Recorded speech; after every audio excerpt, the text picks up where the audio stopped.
my mom wanted me to be a truck driver because that would mean I'd make $24,000 a year if I went to Truck Masters, and that would be twice what my father made.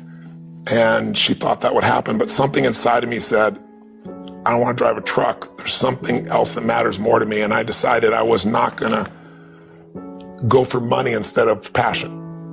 And the rewards have been pretty amazingly better than being a truck driver. It's not bad being a truck driver, it's just not what I was after.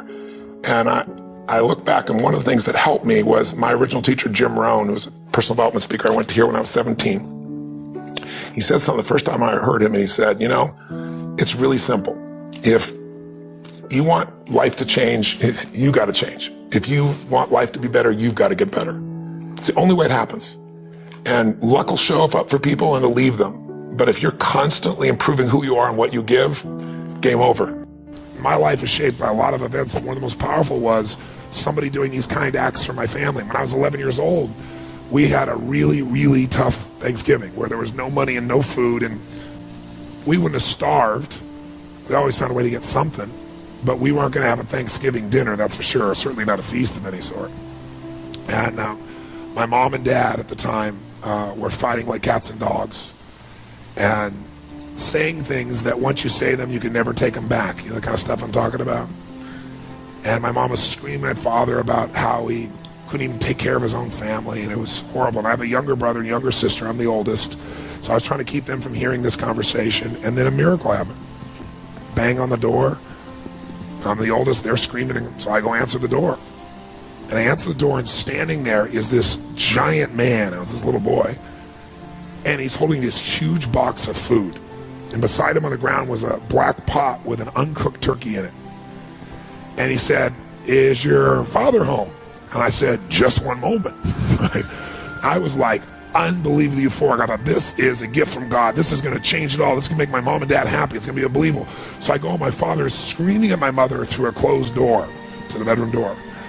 And I said, Dad, there's a guy at the door. And he goes, go, you answer the door. I said, I did. He's got to see you. So I kind of teased. I said, Dad, you got to come. So he said, fine. He made one last yell at her, and he walks to the door. And I'm waiting there, just can't waiting to see his face. And my dad opens the door, and this man's standing there with this big box of food.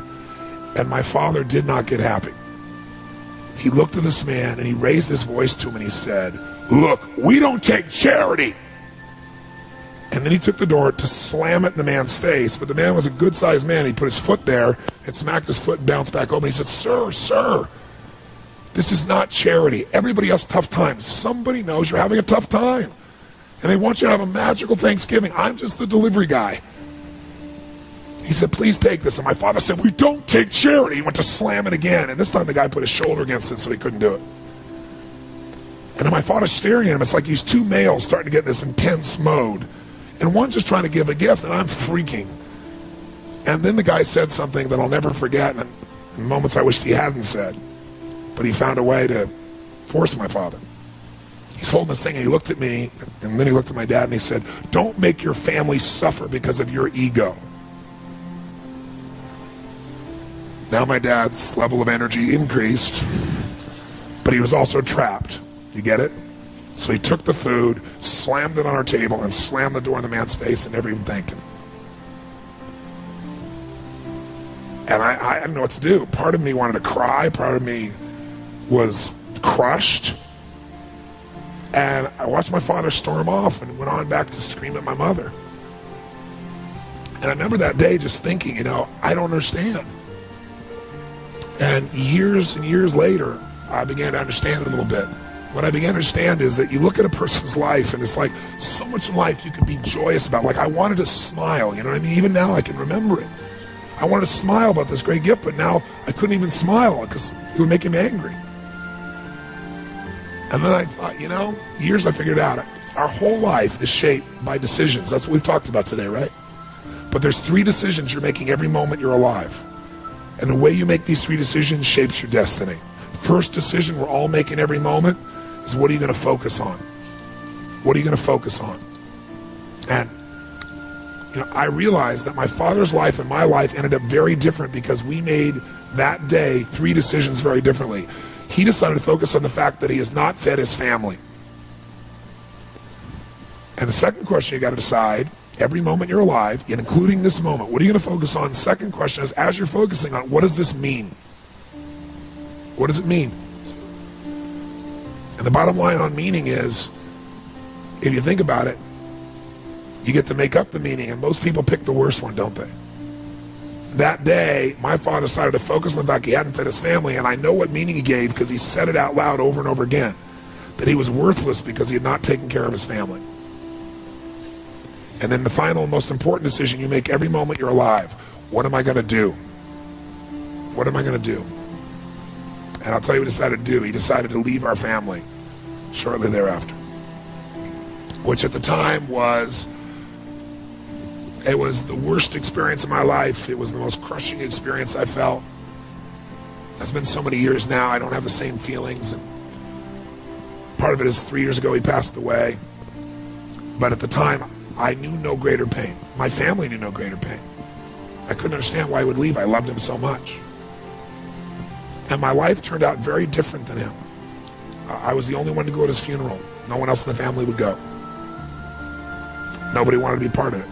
He died alone of a disease called connective tissue disorder. And I can tell you right before his death, he got the lesson because he looked at me and he said, son, he said, I was a bastard. I didn't connect with anybody, and look what I'm dying of. It's unbelievable. So that same day, I made 3 different decisions. I decided to focus on the fact there was food. What a concept. I like that.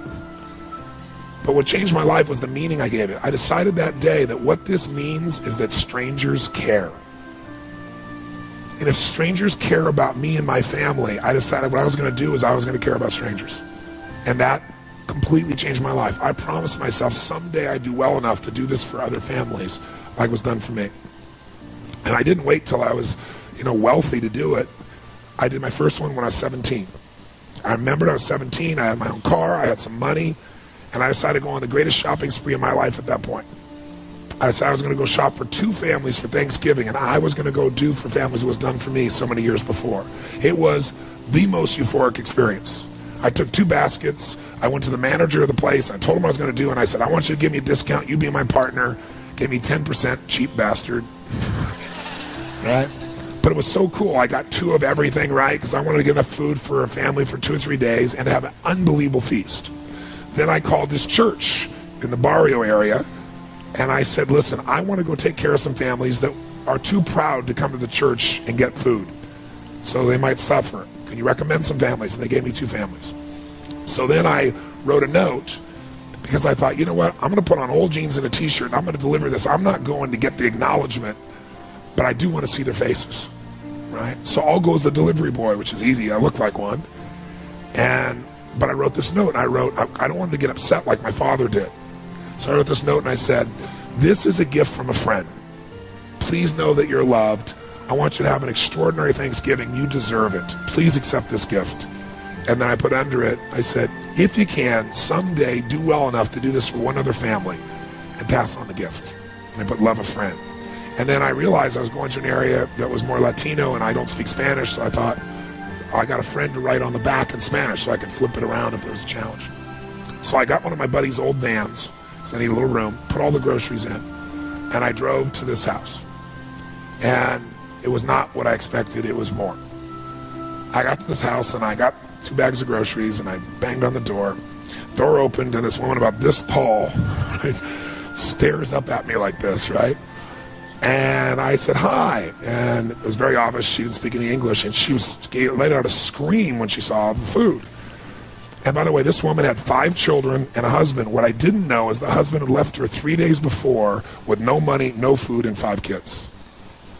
So I got these bags. So she screamed, and she grabbed me and started pulling on my neck and like kissing me, right? And I said, no. I said, I'm the delivery boy. And she didn't understand a word I was saying. So I reached in the pocket and I gave her the note, flipped it over. She read it in Spanish, and then she started to bawl. So then she came and started kissing me again. I said, no, I'm the delivery boy. I'm, I'm trying to show her. And she goes, no, gift from God, gift from God. So now I'm trying not to bawl. So I'm like, where do I put this? And I'm doing everything. I hold it together, like smiling, but I want to cry. And she just pointed. It wasn't a big house. It's like a room. So I went over and I put the stuff on there. And just as I'm trying to put stuff on there, I hear these screams. And all of a sudden, bam, bam. 2 boys hit me, one leg, then the other. These two little guys just tackle me, right? When they saw the food, they went crazy. When I saw the pumpkin pie, it was over. So I said, come out with me, come out with me. And so they came out, and we kept bringing these groceries in. And I'm telling you, it was like, I don't know how to describe it. It was the most euphoric, fun, passionate, loving. It was like they're my little brothers, you know? And so we brought all stuff in, and they were laughing, and they were lit up. And then, you know, I'd done it all, and it was time to go, and I didn't want to go, and they didn't want me to go. This one little boy just wouldn't let go of my leg, and he just kept looking up to me and hugging me, and I was like, you know, but I had to go make the other delivery. So I turned to this woman, I said, you know, I've got to go, you know.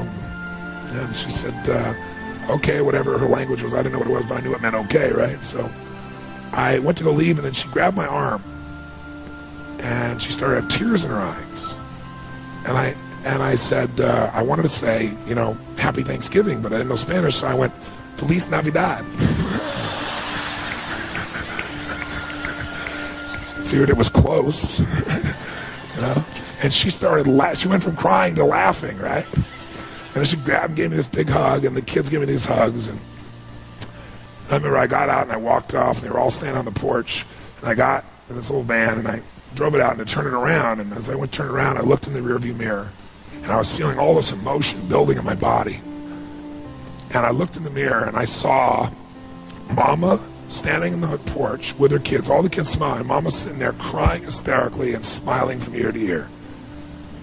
And I couldn't keep it together. I was right there, stopped in the street, and I started bawling uncontrollably. And I remember just thinking, you know, this is a beautiful thing. You know, why is this making me cry? And, you know, why is this a great thing? Why am I so emotional about this? And then I got it.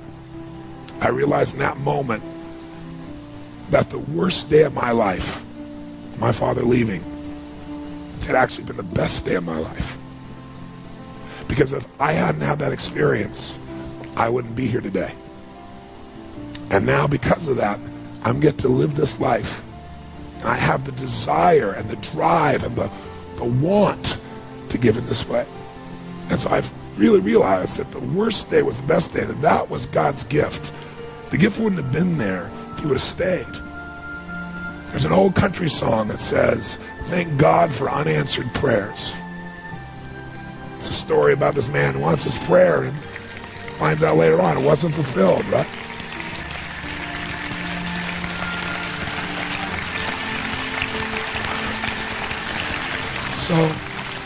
So I tell you the story for a couple reasons. One is, if you want to change your life, figure out how your worst day was your best day. It'll change everything, because it is if you look for it. If you find the deeper meaning, it is. You know, there's something in you that wouldn't be there without it. And the second reason is because I want to recruit your soul. Not for your money or business. I want to recruit you in this action of going and making a difference. I want to recruit you for you, because I know if you go do a few of these things, you'll get hooked and you'll make it a ritual and it'll change your life. You know, whatever things you do in your life, this is what it's really about. And you know, it won't be long before it'll be Thanksgiving here, and we still do this. You know, I start out the first year I fed 2 families, and the next year I fed 4. I'm going to double it. Next year I did 8, which was a lot of work. And I didn't tell anybody what I was doing, because I wasn't doing it for acknowledgement. I was doing it because it was right. But after a while I thought I could use some help. So I got my friends together and said, you know what, instead of just going and having turkey, let's give thanks. Let's go build baskets with food and great stuff, and let's deliver it to people. Then we'll come in and have a big dinner, and we'll talk about what we're grateful for and have our dinner. And so we did it, and it became a ritual, and it grew. And then I built some companies, and all my employees got involved. And then about 14, 15 years ago, I started my foundation.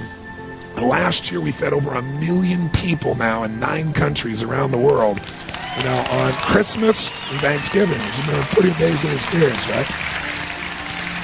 Thank you. Thank you. Thank you. Thank you. Thank you. So I thank you for your applause. I wasn't telling you for that reason. I want to recruit you.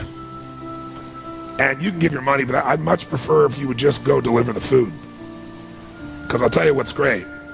You'll be changed by that. It's easy to give money. But when you enter an environment and you give, you don't give as the giver. You go as the delivery person, but you're really the one that made it. It'll absolutely change your life.